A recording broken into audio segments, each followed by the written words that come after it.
Hello and welcome to episode 2 of the Game Club. It's like a book club, but with games, isn't it, Tim? That's right. That's what we say. Yeah. So, Yeah. as you can see, somebody is missing. He's had another trouser accident, Mr. Ollie Barnett. Hopefully, his trousers aren't too bad after this. But we've been joined by Mr. Dave Newland. How are you, David? Very well, sir. How are you doing yourself? Yeah, good. As you can tell, intro music. It's all done by this man below. Brilliant. And also, we're joined by Chris from C2K Streams. How are you? Oh, hello. I'm doing good, thank you. And look at that. He is in the Dead Space. I'm in Dead Space, yeah. Game, which is look at that. Fantastic. And I'm also joined by Mr. Triangle Face. Tim, how are you? Hello. Yes, I'm very good. Excited to talk about Dead Space. I loved this game. This was a great playthrough. So happy to get started. Yeah, so like we always do, we've got some topics to cover on this game. We will just literally go through, just have a chat, all talk openly about them before we move on to the next sections. I've also got some trailers on the game, but I just want everyone's first impressions before I play the advert. I just run around the group and just see what was everyone's first impressions of the game. So anyone wanna? What was your first impressions of playing Dead Space? I might jump in because I've got a bit of a weird one, to be honest. Because I went to I got access to Dead Space at a time where Games with Gold was dropping good games every month before it kind of got a bit rubbish towards the end. And I had a massive backlog of games. I went to go play Dead Space and I played the first little bit. I was like, yeah, this is really cool. I really like it. And I can't remember what it was, but there's another game that distracted me and I started playing that. And I was like, oh, come back to Dead Space. And then it kind of was a constant string of like, oh, I'm going to play this and going to play that. And then I didn't play it then until it was one of the options for Game Club. And I was like, actually, I've got the remastered version on PS5, so I'll play that one. And I cannot believe I didn't play it back in the day when I first had it. It took me this long to get to it. And I've loved it so much. I was like, why on earth did I not go back and play it back then? So I wish I had. So, yeah, a bit of an odd first impression. Because I was like, that's good. I'll play it later. And later ended up being about, I don't know, 8 years or something crazy. Mad, mental. Anyone else want to jump in? Yeah, sure. So I played this back in when it released on Xbox original. Yeah. Back in 2008, and holy heck, Wait, can we swear on this? Yeah. Okay, I was shit scared. It absolutely freaked me out at the time, and it was honestly my doorway into Resident Evil style games. Yeah. So, David, how did you get into it? I missed it the first time around. I just picked up the remake or remaster on the PS5 and absolutely loved it from the beginning. And as we touched upon earlier, very excited to play the sequels. Yes, and I have spoken about mine a couple of times. And what it was I remember getting the game, didn't know anything about it. And this was back when I lived back at my parents' house. So I used to have a subwoofer, and I had all the surround, pitch black, sat on my subwoofer because it was big enough to just sit on. And I just shit myself. Like literally that first bit in the section where the shutters come down and it's like, and they're flying out of everywhere, and you're getting chased, and you run to the bloody elevator, and then it cuts his head off as you're there. I'm like, fuck! Like literally, I was like, whoa, what have I let myself in for in this game? Subwoofer, I'm shaking anyway because the whole like room was shaking. The surround sound was going, and I was blown away. I was in. I got so into the game. And we'll speak later about all the other things that come with it, but I got so into it, like the lore, the comics. There was all kinds of stuff that come out later on, but I just want to quickly play the first. So this is the first trailer for the first game, okay? So on the Xbox, and then I've also got the trailer for the redo. So what I'll do is I'll play the first one, and then we can talk about that, and then we can see the difference in the graphics and the next trailer, because like we can then talk about how they then re-released it. So here is the first trailer.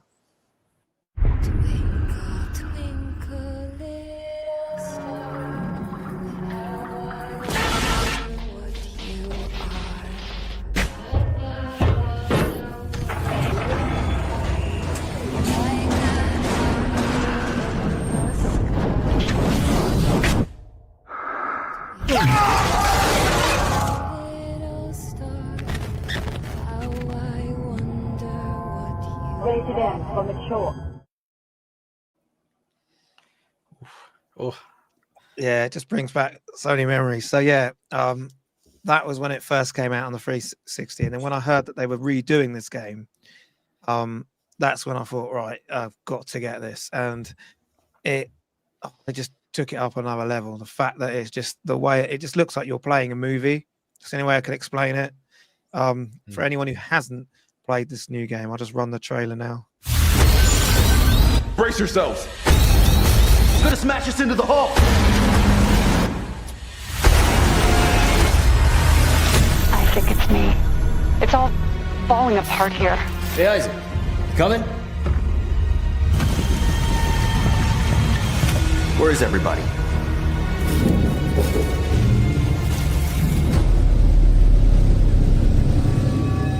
Up there! Hit! No!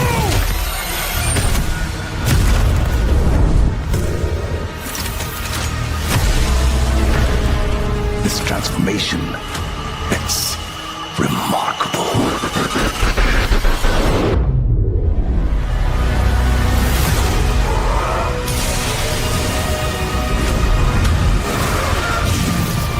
Don't you want to be reunited with the people you lost?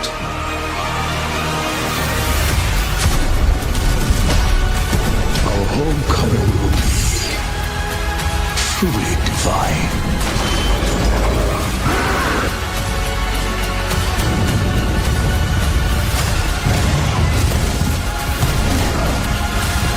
There's still a way out for us. But we don't have much time.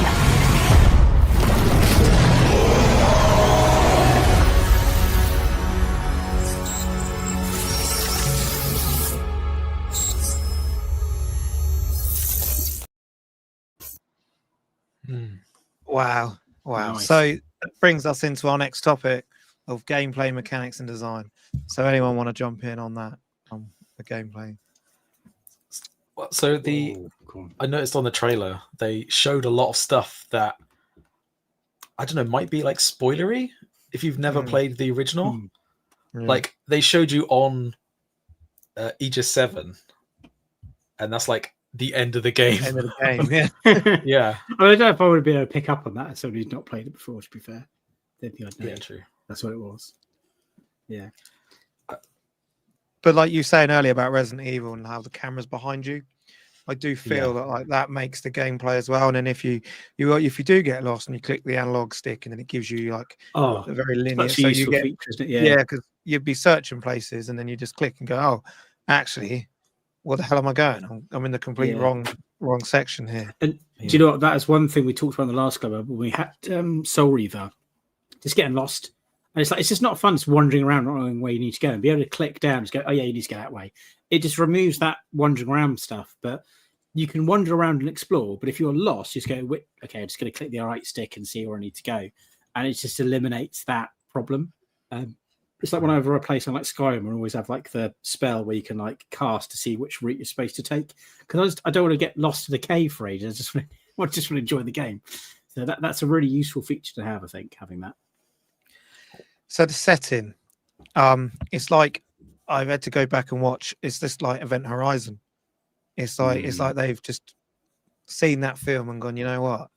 Let's make this into a game, but like add our own lore and everything into it.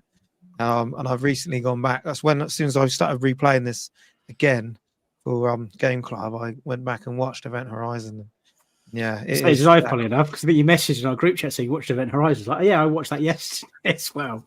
Yeah, so it's just the atmosphere, the fact you're on a spaceship in the middle of nowhere, they haven't been answering the calls, you go in with your crew, and then all of a sudden you're getting chased into the elevator by this, you don't even know what the hell it is, you've got no weapon or anything, and then the head just goes and just rolls down in front of you. That's when I was like, oh shit, this is good. Yeah. So yeah, what were people's that first, like the gameplay and the mechanics of it has just been fantastic. Yeah, you start off like super slow, like you can't even sprint in the first like bit where you're like following the NPCs down into the flight deck, and then you have to go into like this little side room to check all the security things, and you have, like you say, you got no weapon, you can't punch, you can't sprint. or anything like that, and then you just see all this stuff coming in. When I was playing it the first time, I was watching Chen and Hammond and all the others get like attacked. I had no idea these things are spawning next to me. So Yeah, they're coming out I the turned fence around and and look, it's right in my face. And then I had to kind of like dodge and weave and then try and run down to the lift. And yeah, just the shutters that just close in on that necromorph. It really sets you up as like, okay, this is how we go forwards. And that next room as well is kind of like the tutorial room. Yeah. You get your plasma cutter. You're like, okay, I can shoot stuff now. I can punch, and the way the weapons are designed is so good.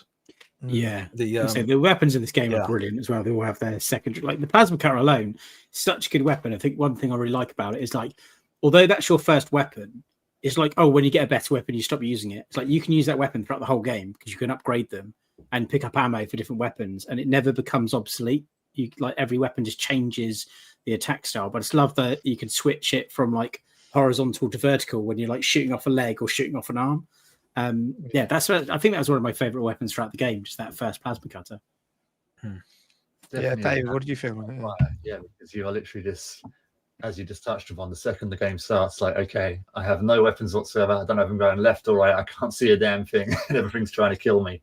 It's definitely it's definitely quite the initiation. But I think, as Blanners was saying, the one thing that stood out to me straight away was just hits you straight away was the just like the sound design. It just sounds as good as it looks, and yeah, it's just an incredible experience. Literally within the first 5 minutes, you've got a good idea of what lays ahead. And some games are very sort of slow burner, but not this one. It was like fires you out of a cannon. It's like, okay, off we go. Yeah, so I remember playing that first part and thinking, shit, I don't know if I'm actually going to be able to get through this, because I'll never forget. It's a hard game, to be fair. It's quite tough. We've won quite a few areas. I dumbed it down to play it through this because I've already played it 3 or 4 times. But I found, like, especially that first part, there was a bit where you were walking through and you just see it going cross, and obviously I was surround speaker shook, and I'm like, fuck, and I'm like, it was like, it proper did like scare me. And the whole fact of it, you're trying to find this relic that is then just turning everyone crazy. But the design of everything in there, like the ship, the suit, the design of the suit, that iconic, like you see on the trailer and putting on the helmet, the iconic suit it sets you up. And like you said about the weapons design, I felt also when it goes into a bit of an alien bit where you get the flamethrower and you're like burning all the eggs and stuff. And I found myself going into rooms and using like the machine gun and just shooting everything on the floor just to confirm that they were dead. I remember saying it to you, Tim, and Tim goes, "Oh, you got to conserve your ammo," and I was like, "Nah, fuck it. I need to make sure that no one's jumping up and gonna bite my head off. If I can just they're very stingy on the ammo. They're very stingy. They are. Yeah. And actually, a couple of them bosses that you don't have enough ammo for, do you? And do you know what? That's something which I think is very well designed in that you have limited ammo and also limited health. So, because for the majority of the game, I was like, oh, I'll feel safe if I've got plenty of ammo, a few healing items, and I've got full health. That was very rare that I've been in that situation. I normally have enough ammo to get me through and a couple of healing items and I'd be at half health. I'm like, oh, if I get in danger, I've got enough to kind of keep me alive. And it felt like you were just surviving. It didn't feel like, oh yeah, I'm geared up. I'm just going to like smash all these OP'd or anything, creatures and get through. No, you didn't feel OP at all. Even from the beginning, like all the way through the game, I was like, I'm just surviving this. Like every encounter, even with like the normal enemy types, it doesn't feel like there's any like easy enemies. Like even with those like little baby things that would crawl around and spread tentacles out. Sometimes it's like, oh yeah, it's right in front of me. It's got its tentacles out. I'm just going to shoot them off. Done. Not a problem. But if there's a couple of them and they're climbing up the walls, you're like, oh crap, and you're like shooting and shit. It's like, no, I'm wasting my ammo, and it gets too close. Then you start taking damage. It's like, oh, I'm taking damage from this bloody baby thing, and it's mad. But I think all the enemy types as well, like with the normal Necrons from a person, one on its own at a distance down a corridor, fine.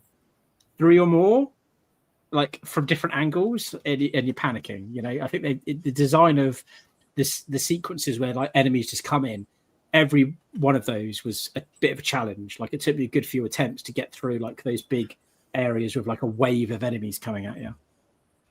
I love how very early on in the game where you find your first bench and it's like, okay, am I going to make my suit stronger? Am I going to get more ammunition? Or am I going to make one weapon I found just have a little bit more oomph to it? It's like, what do I do with this node? You know? Yeah, saying that, they don't also give you enough. Like, you don't get enough nodes. Like, you think, oh, I'm going to get a ton of nodes. I'm going to be able to upgrade absolutely every gun, upgrade my suit to the max. But no, you don't. You don't get enough. So I just want to know, everyone, what did you upgrade gun-wise first? Like, did you... Like, I won't go into the armor, but I personally, I love the plasma cutter. So I literally just always upgraded my plasma cutter first. All like a whole way as much as I could. So I don't know what you guys did. So for me, it was the I can't remember what it's called. Is it the Ripper Blade? The one that's like a buzzsaw. Yeah. So I'd always like get it out and then it's like move it around, like hack all their limbs off. So I quite enjoyed the Ripper Blade myself. So I did the plasma cutter and the force gun. Just like as soon as I put everything into the plasma cutter and my suit, and then as soon as I got the force gun, I then started putting everything into that, because as you go through, you only have a certain amount of nodes, but if you're only using one or two guns, then you max them out pretty quick until you can get the weapon upgrades. You don't get the second upgrade for the plasma cutter until quite late in the game. Yeah, it's quite late in the game. It makes that gun literally, you can just solo everything, because it just puts everything into a stun lock when you melee them, when you got the weighted blades upgrade. I wrongly poured my node into the pulse rifle, thinking because it would be more powerful than the plasma cutter, and it really isn't. And how soon did I? It's handy though. It's especially good during boss fights. That one. Yeah, I found it was more like you're shooting out of a tube, like, and then also when you have to conserve like what you can actually carry before you can start to upgrade your actual suit. I found myself then trying to like just bin off stuff I didn't really want, because you can only carry like, say you can only carry 25 of your plasma cutter ammo. Then I was it was making me use other guns, because where I went around like just one shot and just making sure things were dead, I was then made to use my other guns, like which I wouldn't have used, like you said, like Tim using the plasma cutter, and I didn't really use that, or the flamethrower, because I just felt the flamethrower just didn't really do much. You're there you're there using it, and they're still right in your face, and you're like trying to run away. The flamethrower was good for was those ones that burst out of the big one, and there's all the ones that jump on you for bash it. Like having a flamethrower to deal with those was quite handy. But yeah, the rest of the time I think I just kept my flamethrower in storage. Didn't use it too much.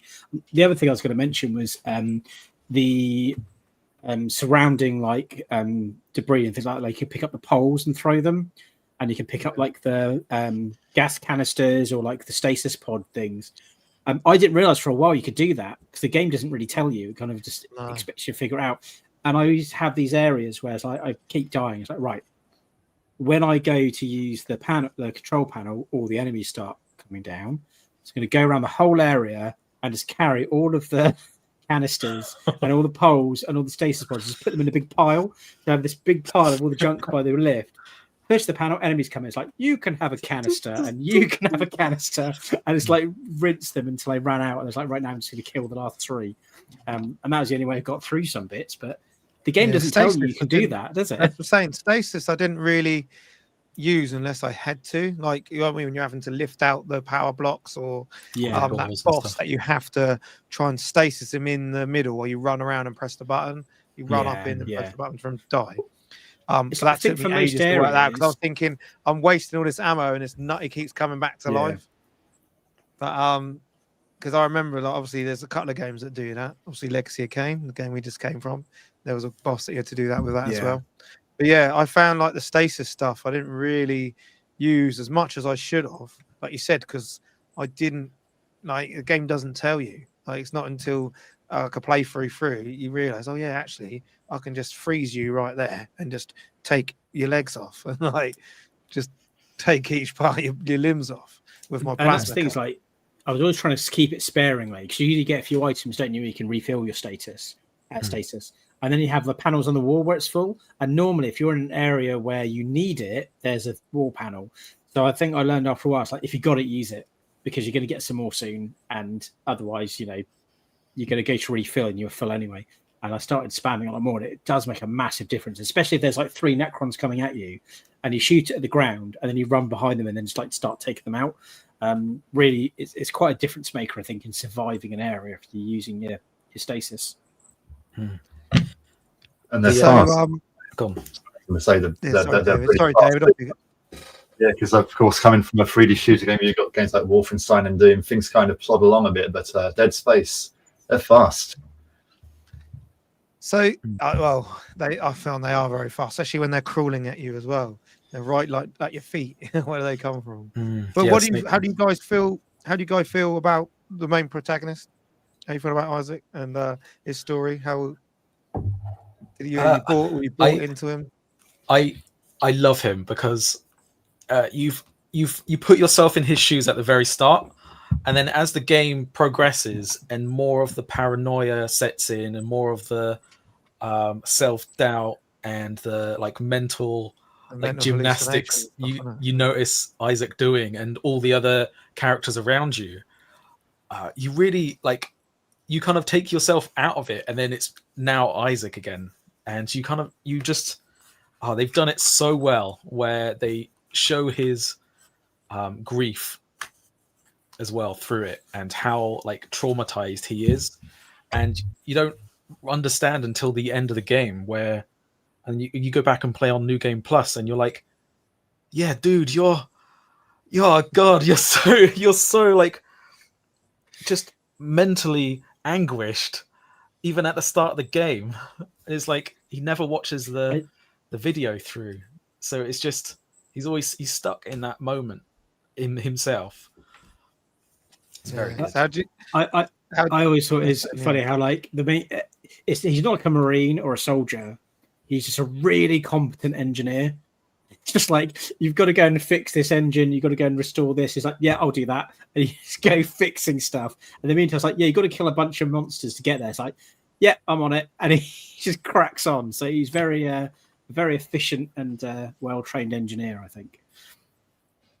He should definitely get Employee of the Month. Absolutely. And it has a solution for everything. It's like, oh, we're basically all dead because we can't get the signal out into space. It's like, well, why don't we just launch it on the back of the thing that's stuck against the ship? It's like, we can't do that. It's like, oh, it'll be fine. I'll get it to work. And he does it. It's like every time there's a problem, he's the one that comes up with the solution. And then he goes and kills a bunch of monsters and then actually solves it and fixes stuff. And everyone else is just we're like, oh no, we're all dead now. Let's just give up. And he's like, no, I can probably fix that. If you've got one of these tools that I need, I'll go and fix it. So, yeah, in a way, it's just a story about a really competent engineer that knows how to fix stuff. He's like a modern day Gordon Freeman. Indeed. So, what about the actual ship? How do you pronounce it again? The Ishimura? USG Ishimura. Yeah, USG Ishimura. So sometimes I felt like I wasn't in the ship because of how big and how long these train journeys and everything were. But how did you guys feel about the actual setting? I found it fast, claustrophobic, if that makes sense. So there's lots of it to explore, but for the most part, you really don't have a room to swing a cat in it. And the one thing that I learned very, very early on in the game is that there's always going to be something behind you. They have enough ammunition, and my laundry bill is going to be horrific. What about the bits where, I really like the bits where you would go outside of the ship as well and have the 0G bits, and the way you had to move bits to move it around and use the gravity to do stuff about.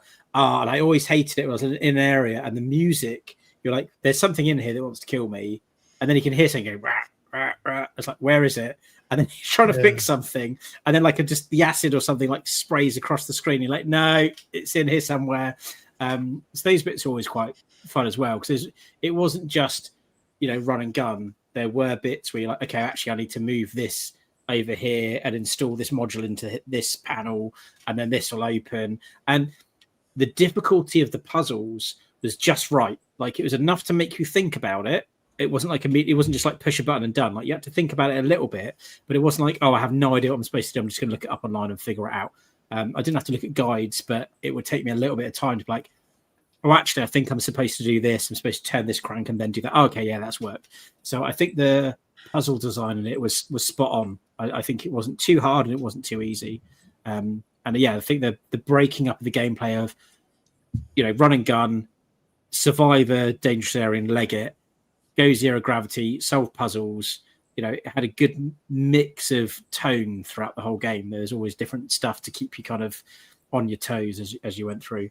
And yeah, going through the different parts of the ship kind of really, especially the bits where like you had the electrical bits on the floor.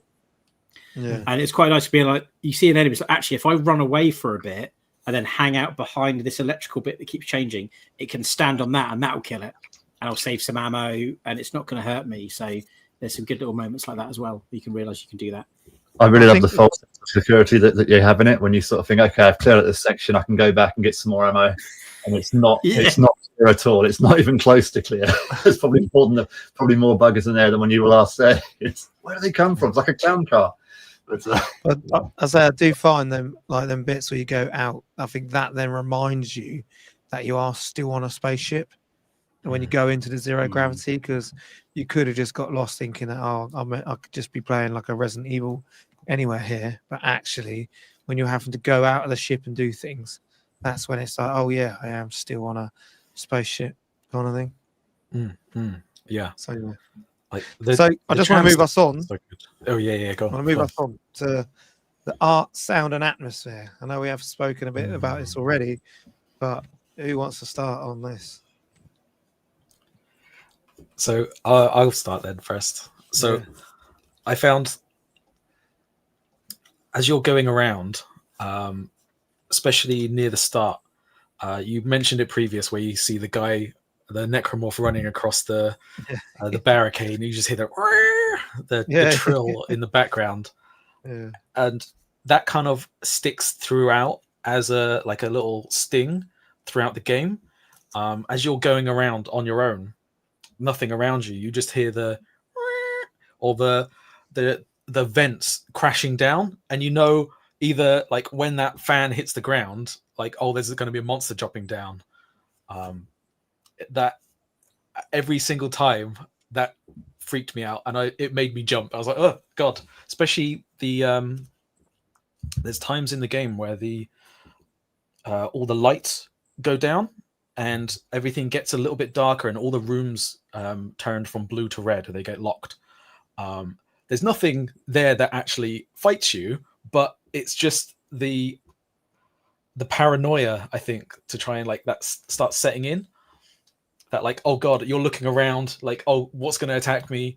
And then the music builds up, and then bing, the power goes back on, and then everything's fine. Tim, you got anything on it? I think for me, the thing that set the atmosphere the most was when it's dark and you're using a torch. And I think when there's these segments when you're going around with a torch, and you just, and again, like Chris said, like all the noises as well, while you've just got this little light and torch, even if you've got like loads of ammo and weapons and stuff, you always just feel like you're not safe. You never feel safe on that ship, and that's what builds like the horror element of it all the time. It's just that lighting and going around with the torch.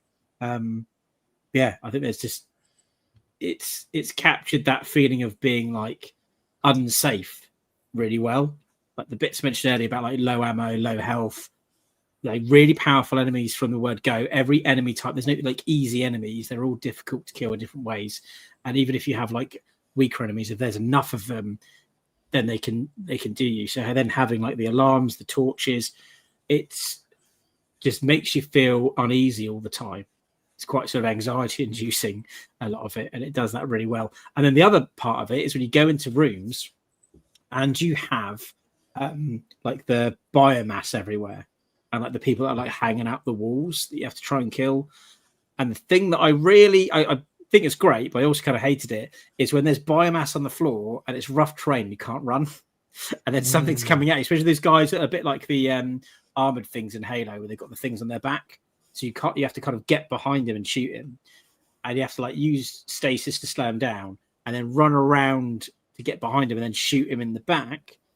But you go to do that, and it's like, oh, I can't run because the floor is covered in this like weird like flesh and blood and stuff, and it's just it's quite freaky. Did you guys end up? I spent way too much time looking at all the surroundings. Did you guys look at all the writing and stuff and all the notes people put on the walls? Yeah. I was going to ask about that when we sort of get to like the story part of it, because I didn't, because I was kind of like, I wanted to complete the game before we came to the stream to do Game Club. So I was like, I'm not going to bother reading all of this stuff. But yeah, did you read all of the little bits of lore in there and all the emails and like text files and stuff? So I probably missed out on quite a few Easter eggs and like foreshadowing for what's going on. I imagine there's quite a lot of foreshadowing in those text files. There's a lot of background for sure. Yeah, you get background about Isaac, about his mum, his relationship with the Church of Unitology. You get like why the Ishimura's there, her whole background of the ship, like even as like an advert for the ship. Like you come into the first part of the game before you even get your weapons, where it just has USG Ishimura on big in lights in front of you, and they're like the A's flickering or the R's flickering, and there's a little entry video just on the monitors in front of you. I spent like 5 minutes just stood there watching it, and it's like, welcome to the USG Ishimura, part of the CEC, blah blah blah. And I was like, sweet. And it just things like that, and I think they over the tannoy as well that comes on. It's like it's very subtle in the background sometimes, where there's not much going on.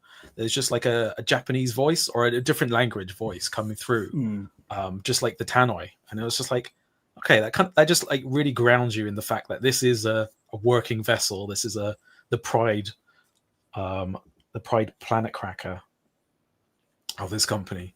But yeah, I think all the little scribbles help to add to the tension. I do love what you're talking about, Dan, just the attention to detail and sort of watching memories and what they call like holograms, because you can actually find things in the game that you wouldn't have thought to look for. You sort of say, okay, whereabouts does that character walk? And you can follow a hologram for a bit, and all of a sudden you'll see where they put something down. You say, okay, just force grab that, move that out of the way, and it's like, and you find something new that you just wouldn't have found otherwise if you hadn't have paid attention to it. So yeah, it's lots of tiny details that are overlooked if you just go in guns blazing, but there's an awful lot to learn about too. Yeah, is that bit where you follow? See, I just found this website about the art. So I just found this website about the art. So whilst we're talking about it, I'm going to try and go through it as well while we're talking about the art. So yeah, sorry, just so people who are listening to this just to see what you guys think. But it is, for me, it's fantastic. Oh yeah, it's the hole and the craters and stuff on Aegis 7. Just like I love seeing all this. The door. Yeah, I've got so many books of like concept art and like designs. You know, when the games come out and they have a physical... lot of money. I just looked. I think it's about £70.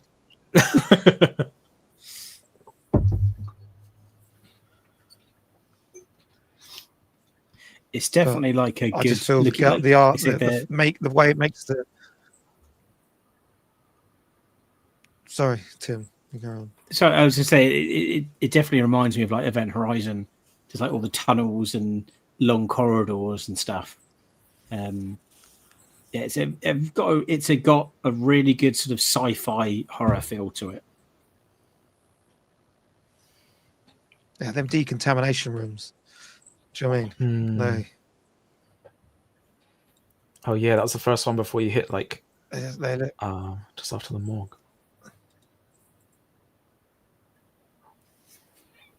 But yeah, I do feel like it just makes the ship feel like it's alive, like there's something more to this. But it's fantastic. Yeah, it was a living, breathing delay now, so I'll come. Okay. Yeah, it was a living, breathing ship, like, and all the NPCs and the lives and all of the notes you read and all the little scribbles on the wall, the little letters that people leave around and the messages. It just kind of puts you into that universe, into that like ecosystem. Well, is there anything else anyone wants to add for like art or sound or atmosphere before we move on to that as the topic of story and world building? Has anyone got anything they want to add about the soundtrack or the music or anything? The soundtrack is fantastic. It's used it's used so well in conjunction with the sound effects as well. Because you're right, it's not just like when you hear something hit the deck like a clanking sound. You get like the violins like just sort of hit you from one side, and the kind of pizzicato, plinky things. Just anything that just makes your skin crawl. It's done so well. It just never gets old. Yeah, I think with all like the attention Dominic to detail, they know what they're doing, don't they? Have to play this with headphones on. They just says it's the creative order really builds up the atmosphere. Babies crying, foreign languages over the PA system, inaudible creepy noises. Brilliant, like you said. It just adds to the art. The sound just adds and creates the atmosphere for me. Like you said, like something's behind you. Something's crawling. There's something in this room. But yeah, let's just go on to the next section, which is the story and world building. So, anyone want to start on the actual whole story? Who wants to go first on this one? I feel like I started quite a few, so someone else can go first. David? How about David? You get? Yeah, I don't think you've gone first yet. Story time. So, where to begin though? Because it's such a huge game. Goodness. One thing that I did love, pretty much outside of the actual core game itself, you can do so many side quests. You like find some poor soul just slumped over a desk, and you can find out exactly how they came to be in that sorry state. And you literally have to go all around the houses. Like one part of the story, you have to get on a train and hop miles away to find one little piece of evidence, and it all builds up. So you have all these like little mini mysteries that you can solve for certain, should we say, NPCs just in the game, and you can sort of learn how they ended up where they were. The story itself is absolutely brilliant because, as you said, it's ultimately survival while also figuring out, okay, I've got to find my crew while fixing the ship, while keeping myself alive, while working out how to get through this part of the ship and traverse this and repair that. There's just so much to it. The weapons are absolutely amazing. I really, really like how each one does make you think. Because again, I played it completely wrong. I thought I'm just going to play it like the movie Aliens. I'm going to get the pulse rifle and just blast my way through it, and it did not well at all. So you sort of think, okay, I'm going to conserve my ammunition. I'm going to strategically break this down. It's very, very much a sinking shooter. And as for the story, you feel for all the characters and all of their initial traumas. And of course, you can obviously see how close they are. Like, as we touched upon, poor old Chen, and he has a very interesting character arc, as does all the other people. And of course, the conflict that Isaac has, where he's sort of seeing things, but there's only like up to a certain point in the game where you sort of have to question: hang on a minute, is any of this real, or is it like Event Horizon? Is it like seeing what is being suggested to you rather than what's actually there? It's absolutely brilliant. I quite liked this feeling as well. That there's like the corporation that was sending all these people out there, and there was almost this like disdain for them. It's like, oh, they don't care about the miners, like they're screwing us over. And then you get to the part of the ship where you go to like the corporate suite, and it's like a hotel with all this like swanky stuff and nice rooms and vases and stuff. It's like they're living like this, and you see the crews like where the crew are. And I thought that was a nice touch. It's like, oh yeah, the corporate people are kind of getting all of this out of the mission, and they don't even know why they're there. They're all being lied to. And it was the bit where I can't remember the name of the character, but the woman that Isaac has a relationship with just starts talking different. I'm like, that's not her. I mean, you're like, no, that's not her. It's like, Isaac, we need to do this now. Come with me. We now need to move this. I'm like, why are you talking so calmly? Yeah, you think, what the fuck and everything you're saying is an instruction. And I was just like, yeah, let's do that. And like, I'm a bit sus now. And obviously, like, yeah, you get the reveal that the partly hallucination, isn't it? 'Cause there is somebody there. But I was thinking, oh, there's nobody there. And then I was like, is any of it real? Is he completely mad and none of this has happened? And He's just what normal is going people on? coming to him. He's just blasting the lens off. Has he just killed like all the crew and they're actually were fine the whole time? Yeah. How about you, Chris? What are your favourite sort of parts of the story? Every bit does it so well. Like you get to like a big section, like where you first find the brute in the atrium and on the bridge. You get to this massive room. You're like, oh, okay, there's like some boss here, but you kind of go around looting items, and then blah, he comes through the door, like, and then you're fighting in this massive room. All the outside shutters come on, and then there's asteroids hitting. There's so many like almost stages because it's a very linear game with lots of side pathing, but a bit like Dark Souls. You open up rooms and doors that give you like backway access to like get back there quicker. And the tram system is kind of like the big spine of the Ishimura that takes you from all these different story points. You go from like medical into like cryogenics and then hydroponics, and then it's just there's so many like big story segments that it's hard to pinpoint one specifically. Like I really like the bit where you have to make the SOS beacon, and you learn about Jason Temple and then his relationship with Cross. That leads you into then hydroponics and then sorting out all the gas. And oh god, all the Weezers. So that's my second bit is the Weezers. Their whole story about their team getting almost eaten by the Leviathan and this biomass. And then you hear on the audio logs Cross's almost like diary of when it happened, and she hears their lungs bursting out of their back because they're basically they're kind of scrunched up and their lungs are just exploded out of their back, and they're emitting this gas that the Leviathan's producing, and it's just making the whole area just very deadly to walk in. And it starts using your O2, and then it starts becoming a mechanic, this creature. Going around injecting all these guys, trying to find them all. You find out like all their names and how them in the neck. Yeah, you're just like, oh god, I'm gonna die. There are so many good like plot points with this game that you get to the end and you're like, okay, cool, what's next? And then you hit the credits and you're like, wait, what? What?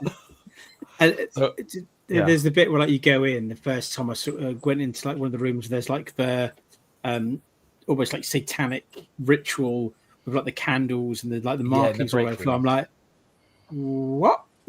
Like I got that we're on a ship and there's like these monsters that seem to be some sort of parasite taking over biomass. What's this about?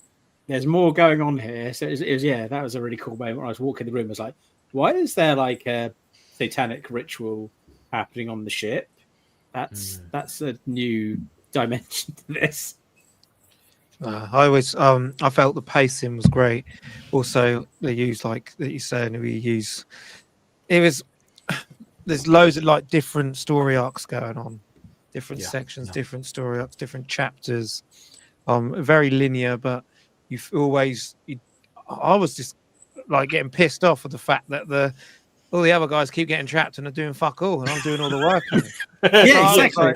So what are you doing? Pissed off here, man? Isaac, you go and fix the engine. I'll Isaac, stay here on the bridge, and you can come back. Do you know what I mean? Yeah, so it was a bit like, I ain't going out there with them. Do you know what? I'll just stay in here. Thank you. Lock that door. Yeah. And I won't go. You've got a gun. You go help. Yeah. So I just felt like, but I just got so sucked into this world, the story, everything on it. And the fact that this game came out like, I think it was, let's say 2008. And the remake, it just proves the test of time it still holds up now, just by giving it a new lick of paint. I really, really do hope that they do the number 2. But like you said, the story the whole thing about Isaac, you end up like you love him by the end of it. You just feel for this, like you said, like David said earlier, employee of the month, mate, doing all that work just to cover your own arse and get out of there. But I do feel they did adapt the story well. How they did adapt and brought other games out, also films and books out.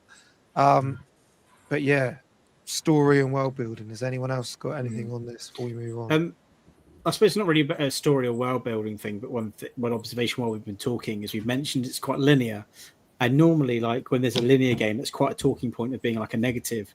But actually, as a linear game, that doesn't bother me. Like it being linear wasn't a problem because you wanted to drive the story forward, and it didn't feel linear. Do you know what I mean? Like it felt like you had freedom to explore, but there's also that fear of exploring. It's like, well, I could go just wander around, but that doesn't sound safe, and I could like die or waste my ammo and all my health items. Probably just want to stick to following my sat nav and going this way, and then having the option to do the side quests and stuff. But yeah, although it is kind of linear, I feel like how the story prevents its linear nature from being a negative point. I did love that one. I did love that as soon as you think that you got a beat on it, they'll introduce a completely new alien. So you're sort of, I've got this weapon for this, I've got this weapon for that, and all of a sudden it's like, hold my beer, and it'll throw something at you that you haven't seen before. It's near as damn it indestructible. Okay, what are your, before we sort of move on, what are your favourite enemies in the game? Yeah, I was going to say favourite bosses. What was your favourite? Yeah, go on. Favourite boss or favourite enemy, I guess, or both.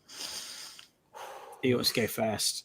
I love the bull. I like the bull in a china shop where you've got to shoot the thing on its back and it's just big and just crashes through everything and destroys everything, and it's blooming tough. But as soon as you figure out the best way to dispatch it, it's very satisfying. So that was my favorite. I'm not sure what its technical name was, but just a big huge thing that just that's the one. I think so. The first time you encounter it is when you meet your co-worker and he says, well, I'm going to take care of everything. It's like, I've literally just met you for the first time in all this chaos. So you just go upstairs and take care of the elevator. And the second you cut the elevator there. I've got two. I think it's between the babies, because they are just hilarious little fucking beans you pelt into everything. You just run and kick it. You kinesis little chairs, little ladders, step stools into these little bastards. But my other second favorite is got to be the guys from the Valor that get turned into necromorphs. And they got like the stasis things of because they have stasis in their suits. It gets incorporated into the bio mass of these necromorphs, and the first time you see it really freaked me out. I thought there was something wrong with the game where he's like glitching in front of you and like moving super fast. That at that point I was like, oh, okay, I'm now not qualified to fight these things. One bit that always made me laugh was one of the death animations where Isaac loses his head, and you kind of see this sort of like octopus legs and a head, and it tries to attach itself to his body. So I very much doubt that anyone will notice this isn't Isaac. You know, it tries to attach itself, hanging on by a thread. Oh, that's horrible. I think my favourite enemy was probably just the standard Necron that you meet first, because it was a very versatile enemy where, like, if it was on its own in the corridor, you could handle it. But if you're in a room, there's three of them, or one comes behind you, they can still take you out. And it's the fact that that enemy type stayed relevant throughout the whole game. And it just depended really on how many there were and where it came from. Like, can you see it coming a mile off, or is it going to drop down from a vent and come up behind you? And my favorite boss was there was one where you're outside. It was, what was the name of the creature that just had all like the tentacles? The Leviathan? The Leviathan, yeah, because that appears a few times throughout the game. And there's a segment where you're out in space and you have to like destroy different parts of it one at a time. And yeah, I just quite enjoyed that segment. We had to like move to the side and avoid the tentacle coming out, shoot the like glowing blob bit on its tentacle to destroy that a bit, and you had to work your way along. That did take me a few attempts, but it was quite satisfying when I finally boss fights are very, very challenging while you work out the mechanics, but you're right, it's very, very satisfying once you sort of figure out what to do. And I actually realized later on in the game, in like the bit where it's outside, you have to go outside and get your keep checking on your oxygen. There's like so much stuff to do, and it starts throwing mines at you and everything. It's like, when does it end? No. Right, how I'm do just you then, glad- Blowers? I said I'm just glad no one said about the weird anus thing in the airlock that you got to shoot out.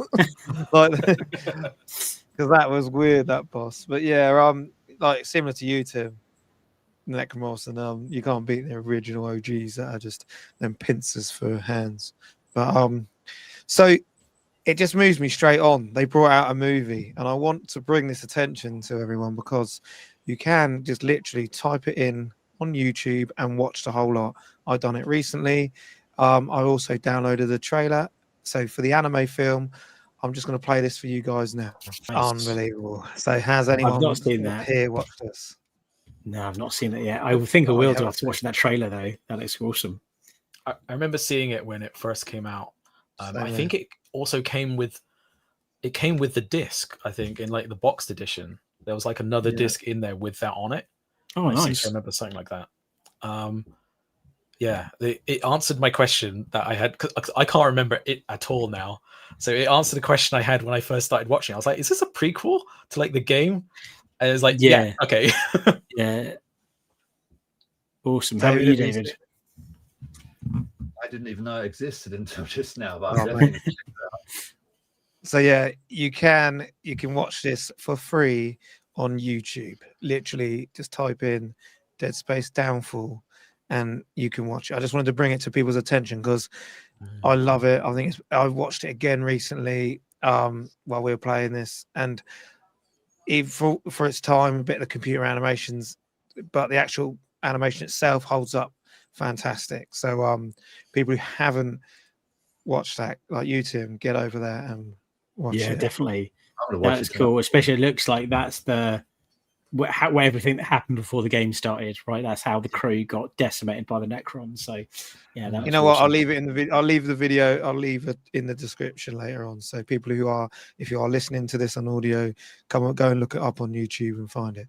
So that brings us on to avoid, play, or a must play. So you guys have got to put it out there. What do you think about this game, and why you think you're giving it that title? If you know what I mean. So we'll go to you, David. What is this, an avoid or a play or a must play? Must play it all day, and the reason being because we haven't really touched upon the game plus, and that is so satisfying just to go through it without the fear and trepidation of not having the ammo, not having everything to worry about. And there's also so much that you can't pick up on. But one thing that I will mention, not a spoiler as such, but it's disappointing they haven't patched it yet because there is an alternate ending. And I played it through just specifically to get this alternate ending. And there's a glitch that if you don't collect the markers in the right order, you are then unable to get one that you need. So I think you need 12 in total, and you can only get the 11. So on my second playthrough, I still had to complete it again as a regular game, and I was a bit miffed about that. So third time lucky. I hope that I can collect the M12 markers and not a lot of the hidden ending, but must play it all day. Great game, and thanks for the recommendation. Yeah. Chris, what you? It was definitely an avoid. No, hell no. It was a must play. It was a must play.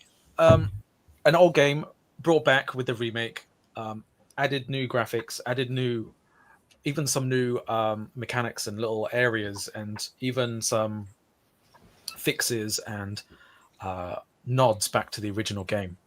It's so good. It's one of those cult classics. If you love Resident Evil, if you love that whole series, if you love even Dark Souls-y type games, if you love any type of horror games, this is one of the OG originals to like get into. Bar like Silent Hill and stuff. This is peak sci-fi thriller trauma nostalgia. Basically, this is so good. Tim?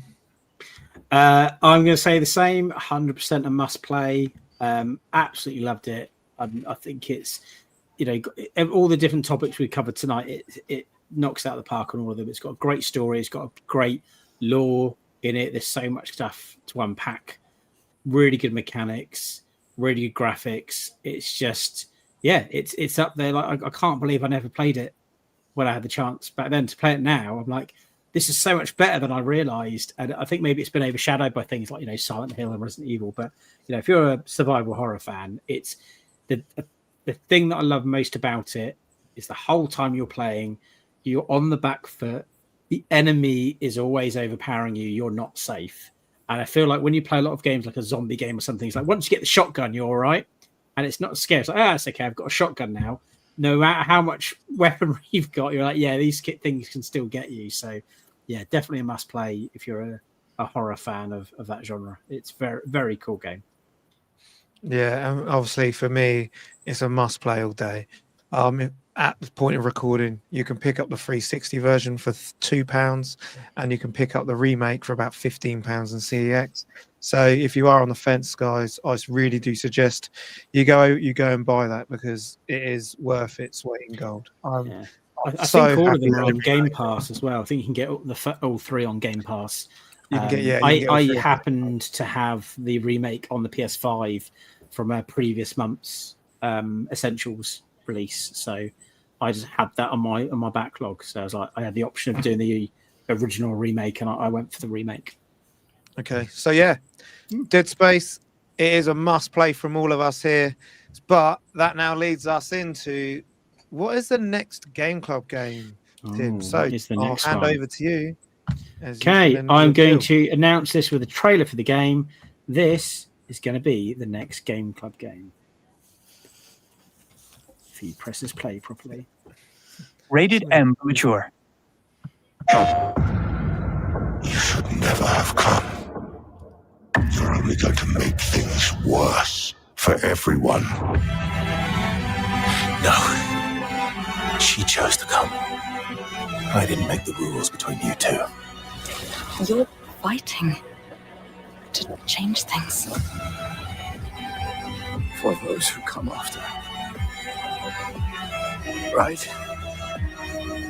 I thought I was used to losing people.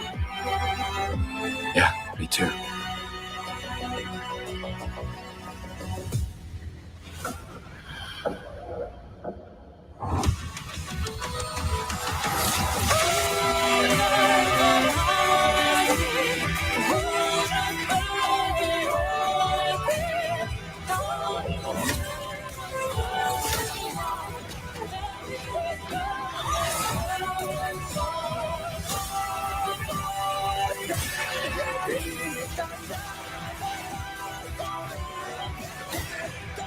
Only take everything.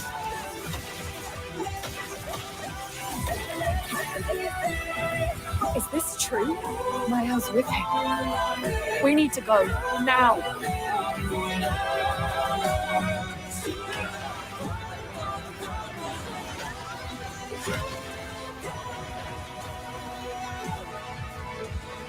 Who are you?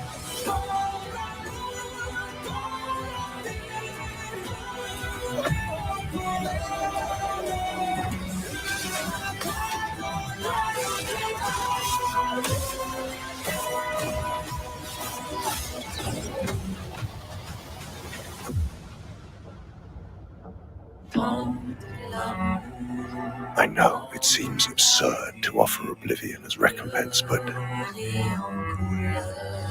she'll never paint again.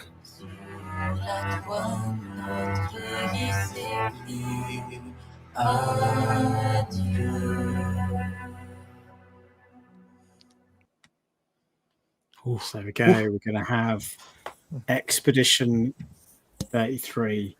I absolutely love this game. It's so good. So I want more people to play it.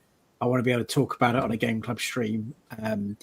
It's like story-wise, the story is phenomenal. There's so many points in that game where I was like, what? What? So it really throws some curveballs at you. The gameplay mechanics are excellent. The music's possibly some of the best music I've ever heard in a game. Like, I will listen to that soundtrack on my Spotify playlist because I just love the music in that game. It is phenomenal. It's just won like a whole bunch of awards from the Golden Joystick Awards. It's up for Game of the Year, and it absolutely should be. Like, Sandfall Interactive are a knocked out of the park. It's one of the best games I've played in the last decade, to be honest. So I was like, we have to get more people to try and play this game because I loved it so much. If you've not played it, go and play this game. Play it over the next few months, and then get it on your Christmas list. Play it. It's on Game Pass. It's not that expensive either. It's, even of a new game, it's you can get on Steam now as well. So if you see it in any deals, grab it. French developers, relatively unknown, and they've come and absolutely knocked it out of the park. Well, I feel that there's a lot to talk about its journey to being made and the development studio, because it is a small studio. It's technically like an independent studio, but a lot of people that worked on it have a lot of experience. There's people that worked at Ubisoft and other big studios that have come together to work on this. And just to throw a little tip out there now, that music that I absolutely love. Apparently, they just found a musician on Reddit, and they're like, "Oh, we really like your music. Do you want to do like all the music for our game?" And like, yeah, and now it is. So it's it's a really beautiful story. Like, it's really emotional. It covers so many different like themes throughout it, and I'm really excited to play it again and hear what other people have to say about it and see what people think. Has anyone else played this? Anyone else played this there? Oh yeah. No, I've never played it. I've only seen the memes. So good. So good. So I played a little bit of the game. And then I think something else came out and I ended up just jumping onto that. So I have played a little bit, not as much as I wanted to. Don't have Game Pass anymore, so it needs to go on my Christmas list. But I will definitely be getting it now because it's on our game club. But that is episode 2 in the bag. Awesome. Before we go, David, where can we find you? I am Dave Newland Music, or should I say David Newland Music on YouTube. Yeah. Chris, where can we find you? I'm streaming most days over at twitch.tv/C2K streams. So and Tim, where can we find you? Oh, I'm mostly active on the Total Video Gamers Facebook page. So come and join us if you're not already a member of the Facebook group, where we're talking about. We're currently talking about all arcade games at the moment, but we'll have new stuff in the next month as we go into Christmas season. And of course, here on YouTube on our channel. So do like and subscribe and ring the bell and all that sort of good stuff to keep up with our weekly streams. Yeah, and I'm Blunners. I do quite a lot of the other stuff we have, like TikTok and Blue Sky and all that. Just before we go quickly, £36 on PS5 if you want to get it on there. So not too bad for a Game of the Year contender. I'm Blunners. We'll be back Monday. We regularly host. This week is episode 72 of the Total Evercade podcast, which there was 2 brand new carts that have been released today. So we'll be talking all about that on Monday at 8 o'clock. So if you are new here, don't forget to leave us a comment. Don't forget to like and subscribe to the video. And we will see you guys in the next one.